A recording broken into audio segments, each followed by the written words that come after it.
Pasensya sa background ko guys. Mga bata yan na naglalaro. Naghahabulan sila. Kaya maingay. Pag nilagyan ko naman to ng music, copyright na naman. Kaya mas maganda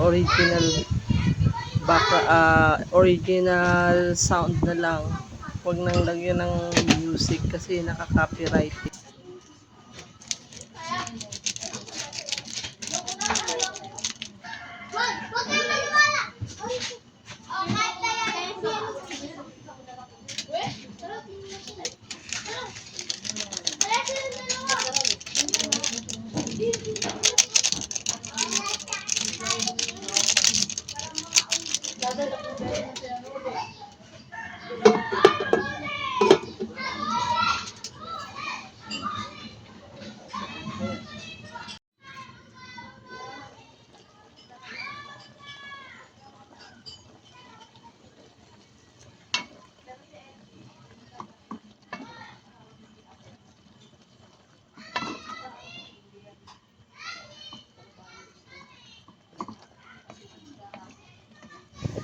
Kung nanonood kayo lagi ng videos ko, napapansin nyo na ito lagi ang niluluto kong gulay kasi ito lang yung mabibiling mura sa palengke.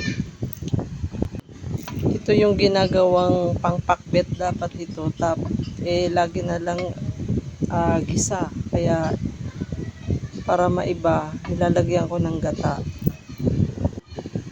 Okay naman kami dito kahit araw-araw ito ang ulam namin kasi unang-una healthy naman siya dahil gulay at saka swak sa budget to.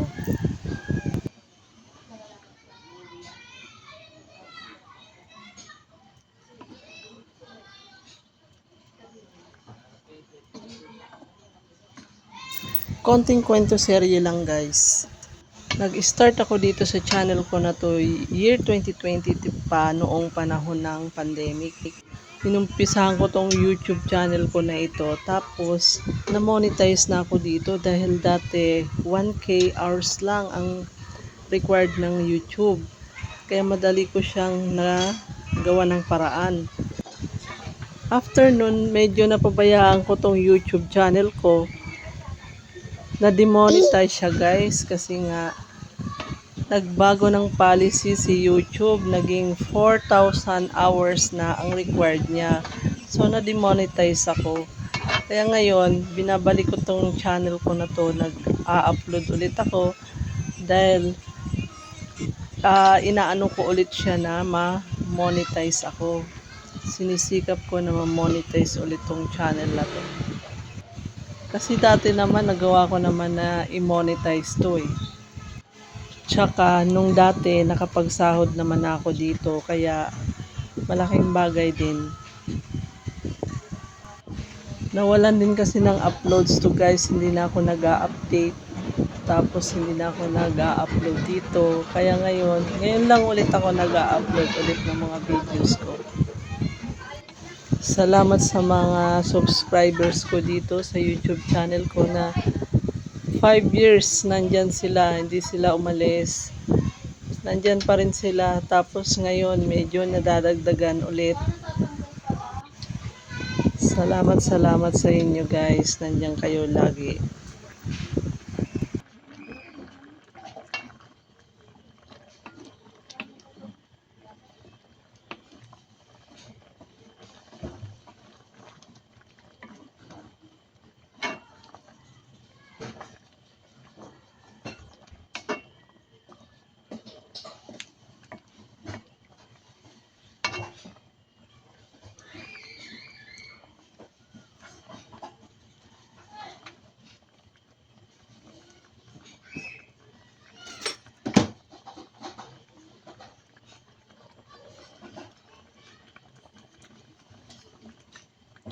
Sarap.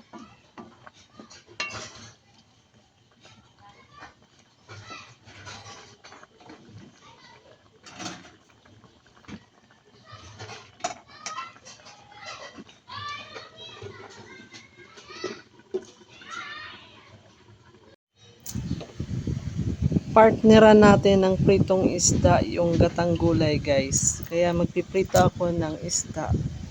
Yung maliliit lang na isda to, yung parang kawig ng tawilis, pero hindi ito tawilis. Fake tawilis kung tawagin.